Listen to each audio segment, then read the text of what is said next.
ஒவ்வொரு நாளும் ஆண்டவருக்கு மாதிரி அதுக்கு அர்த்தம் என்ன தெரியுமா? இன்னைக்கு என் மாம்சம் சொல்லுது இதை செய்ய நீ, நான் சொல்லுவேன் செய்ய மாட்டேன்.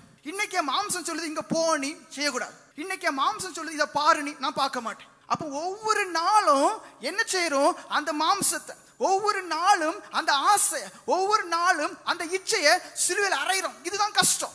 ஒவ்வொரு நாளும் அந்த மாம்சம் நெருக்கும் போது, சாத்தானுடைய அம்பு, அந்த அக்கினி அஸ்திரம் வரும்போதெல்லாம் அதுக்கு செவி கொடுக்காம, இயேசு எனக்கு போதும், இயேசுவின் பின்னாடி தான் நான் செல்வேன், அவர் மாத்திரம் எனக்கு போதும்னு சொல்லி ஒவ்வொரு நாளும் எத்தனையோ விதத்திலே கர்ச்சிக்கிற சிங்கம் போல அவன் என்ன செய்வான்? விழுங்க பார்ப்பான். அப்ப அவருடைய எல்லா கெட்ட சிந்தனைகளையும், அவனுடைய எல்லா இழுக்கக்கூடியதான இச்சைக்குரியதான சகல கேடுகளில் இருந்தும் விடுதலை பெறணும். அந்த யுத்தம் இருக்கு. ஒவ்வொரு நாளும் மறிக்கிறது, ஒவ்வொரு நிமிடமும் மறிக்கிறது. இதான் ஆண்டவர் எதிர்பார்க்கிறார். ஆனா நீங்க என்ன செய்றீங்க? அந்தந்த சூழ்நிலைகளை, அந்தந்த சந்தர்ப்பங்கள் வரும்போது விழுந்துட்டு அதை மனப்பூர்வமா செய்துட்டு ஆண்டவரேன்னு சொல்லுவீங்க. கொஞ்சம் யோசிங்க, இனி பாவம் செய்யாது.